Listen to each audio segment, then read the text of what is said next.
Good afternoon. Hello. Can we just get the latest team news that you've got, and in particular Leandro Trossard? Yeah, with Leo, there is another test today. We have to see how he's feeling. He doesn't look much. So we still have a few hours and we have to wait and see. So there's a potential chance he could be available? It is a potential chance, yeah. You welcome back Martinelli and Odegaard and Madueke during the week. You did mention earlier on this week that you were hoping to get a behind closed doors game for Gabriel Jesus and some of the others. We understand this happened yesterday. Can you confirm that happened? Who was involved and if they're in contention for Sunday? Yeah, it did happen. So Gabi participated, Ethan as well, because he wanted some minutes. So we took that opportunity, obviously, for the players that they need a bit of exposure and competition to provide that to them, and it was very positive. With regard to Victor and Kai, and there's one more, it's completely slipped my mind. Anyone? Big Gabi? Big Gabi. Sorry, we know about Gabi. Yeah. Are any of those available, or how are they progressing? Yeah, we have another day tomorrow, so let's see how everybody is tomorrow. You described your players after the Bayern Munich game as immense. Have they surprised you in any way with how they performed and their mentality and their character, particularly in light of the injuries that you've had so far? Not that they surprised me, but after you have to be able to perform in the manner that they did individually throughout a long periods of the game against that opponent, and that's very, very difficult to do. And I just said that that's the way I felt about the players, how I feel about the players, and now it's about finding again the same consistency on Sunday to go and win again. I wonder if you'd heard Joshua Kimmich's comments after the game. He said Arsenal rely on set pieces, they love to play long balls. Today was not so much about football. What do you think when you hear stuff like that? Do you care? Do you use it as fuel or motivation, or just ignore it? No, but I think the way we both teams play, I think the game they play against PSG was very similar when everything becomes man-to-man, and the way they are with their fullbacks, the way we do what we did in terms of rotation, they create a game that are very low sequences of passes. So I know what he's saying, so that's fine. It's part of the game. I think the game is provoked in the manner that both plays games, so it's very understandable. Arsenal seem to like this fixture in recent years. The last 7 games, Arsenal have won 5 and drawn 2 against Chelsea. What is it about this fixture that seems to bring the best out of you and your players? I don't know. Obviously, it's a big game. It's a big London derby. We're going to play a really, really good opponent. They are in really good form. And yeah, we know the challenge. We know the opportunity that we have as well on Sunday. So we are fully ready for it. If you speak to Chelsea, they seem to play down their chances of potentially challenging for the title. How do you view them? Are they title challengers? Are they your main threat? Well, I think we are all there, and they are there because they fully deserve where they are, what they have done in the last few years. I think the squad that they assembled, the numbers that they have, the amount of quality, the manager and the coaching staff that they have, it makes sense that what is happening there is very, very positive, and they deserve to be there. Final one from me, Mikel. This time last week, you were looking ahead to the North London derby, Bayern Munich and Chelsea. You've successfully negotiated the first 2 of those tests. How big a statement would it be, and how big a statement of a week would it be if you were to go to Stamford Bridge and win? Yeah, those statements, we're talking about them every 3 days. So after beating the Spurs at home, then we had to make the statements against Bayern Munich. We've done that, and now we have to go to the next one. That's where we are. We knew the importance of the week. Not only that, what is coming afterwards, after 3 days, is going to be exactly the same. Nothing is going to change, but we are super motivated for the game. Good luck. Thank you. Hi. Hi. If you do win on Sunday, though, how will you keep a lid on expectations? We don't talk about it's not a lead or no lead. I think we need to understand basically what we have to do to be better than the opponent, to have the chance to win.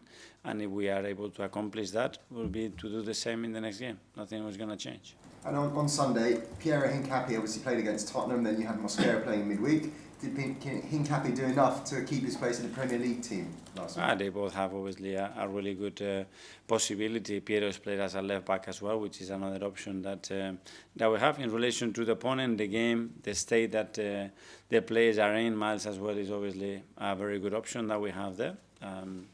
Keep using everybody and making them feel that they are connected with the team. And just lastly, I know you said Chelsea deserve to be where they are. They always like to play down their potential role in being in the title fight. Does that surprise you? I don't know. That's a question for them, I think. Okay. Ian, talk.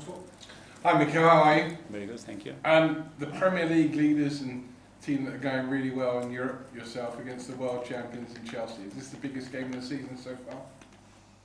We always have the same question, you know. I understand. For us, it is because it's the next game, and we just live in the present and making the best possible preparation to try to be better than them and win the game. I know you don't like talking about opposition players, and you've obviously had lots of very good young players coming through here at Arsenal. You've seen lots of very good young players come through with you when you were at Barcelona.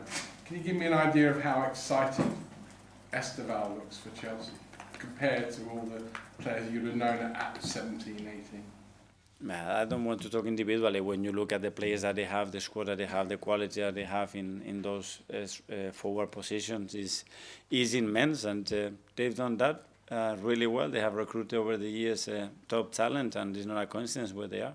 It seems that the youngsters these days, because you've had Miles Lewis-Skelly, Ethan, Max Down coming on for appearances this year, they've got Esteval. It seems youngsters these days, they're not fazed by anything. Years ago, you wouldn't be throwing in 17, 18-year-olds into this kind of high-profile game. Now it seems that they relish it more. Yeah, well, I think that relies on the individual and his personality, his character, and his ability to cope with that context and the pressure that comes with it. And yeah, I think it's a really positive thing. And I know you don't like to talk about opposition players, or indeed highlighting just one of your own team, but I would like to, if I can, in Declan Rice. Are we looking at a, if not this year, maybe next year, a Ballon d'Or winner? I hope so. That would mean that we have won a lot, and because normally it goes very much related. Again, I think he was immense today. I think he's been immense since the start of the season, and it's an incredible and crucial play for us. Mikel, I know Big Gabby was going to have a scan on Wednesday to try and get a timeline on that. Have you got any more details on it? Because the sort of fear was he might not play again until January. Yeah, not yet. I think he's evolving really, really well. We have to wait for that scan a little bit longer to be more precise in terms of the timings. But I'm quite confident that, especially the way Gabby takes every injury and the way he's going to push everybody, that is not going to be that long. So you might get him back before the end of the year? I don't know. We have to wait and see. And just on Gabriel Jesus, now that he's had that behind closed doors game, is he ready to return to the first team squad, or do you want to arrange another friendly for maybe to get some more minutes away from that? Well, we have to see. Obviously, he's been out 11 months, and you need that progression. You need to see how his body, Danny, reacts, and what else does he need. The players that we have available as well. It has to make sense to have the right balance in the squad. So, the good thing it's very, very close at the moment. Hi Mikel, you've played Nico Marino a lot at centre forward this season, and you've admitted obviously he's not naturally a centre forward and he's had to play that role. Have you learned anything from him playing that role that's perhaps changed the way you think about the position when the likes of Kai and Victor come back into that position? Yeah, we did learn that last season, because that's where we had to play long periods without a 9, and yeah, he brings other things to the table. I think his intelligence, the way he competes, the way he masters a lot of the things that are crucial for us in any player. He's got them, and then he's a real threat. The night again, he could have scored 2 goals. He was involved in many positive actions, and his work rate was unbelievable again. And Gabriel Martinelli, who came on and scored, naturally has a very good record against Chelsea and has enjoyed some really good nights there. In your thinking when you pick a team, how much does a player's specific record against a certain club come into your mind when picking an 11? Not necessarily. I think we look more about the state of that player in the moment. What happened 6 months ago, a year ago, is not that relevant. There are experiences, there are connections within the team that, in my opinion, are more important than that. And yeah, very happy. What Gabi did again the other night, it was superb. Okay, last couple of minutes live. James, please. Mikel, you said the other day that Gyökeres and Havertz would have repeated scans. Did they come back clear? Clear, not yet, but they are getting closer and closer. So we are very positive with both of them, and let's see. But just on Victor, I mean, obviously there was so much focus about signing a striker in the summer and a lot of fanfare when he came in. Is he so important to you that when he is fit, he comes straight back into the lineup, or is the way the team's playing at the moment make it sort of more complicated? Well, the good thing is that now we found another option. Because we liked 3 different options. The first 3 probably that we had in mind at the start of the season. But that's a really good learning as well from all of us, especially for me, to understand that, with other players, with other connections, with other ways of doing things, we can still be very, very efficient. Does it help him then that the team's done so well without him, or does it leave him with a bit of a point to prove? No, I think it's very positive. I think everybody wants, okay, we lost a player, 2, 3, we lost at some point 6 players in the front line, and the team continued to win and be very, very efficient. So I think that's very positive. And now what we have to prove is, okay, once we have everybody back, we're going to be still as good or hopefully better. Just last one from me. In March, when you played Chelsea afterwards, you said they were the best attacking team in the league. Mm-hmm. Are they still? Yeah, they were. Well, the sample now this season is a little bit early in the season, so it's difficult to say, but it's one of the teams that I enjoy the most watching, and they have a lot of fluidity, they have a lot of threat, they have a lot of individual talent, they are very clear what they want to do, and yeah, that's why they are very tough. Hi, Mikel. Just on Gabriel Jesus, you mentioned he's very close at the minute. Would you need to see him play in multiple of those internal games before you want to throw him in for the first team, or does this festive period where there are so many games midweek kind of help, bridge that gap? Yes, what we see every single day, how he's reacting to the change as well that he had in load, and then he needs to get into the chemistry of the team, understanding the things on match time, which are very different to anything that you try to replicate in train, obviously, and those gaps, try to make them as short as possible. When he first joined, I think he really connected the team really well, and the team now, from when he got injured, is even very different in the past 11 months. So has he been able to build those connections well on the training pitch?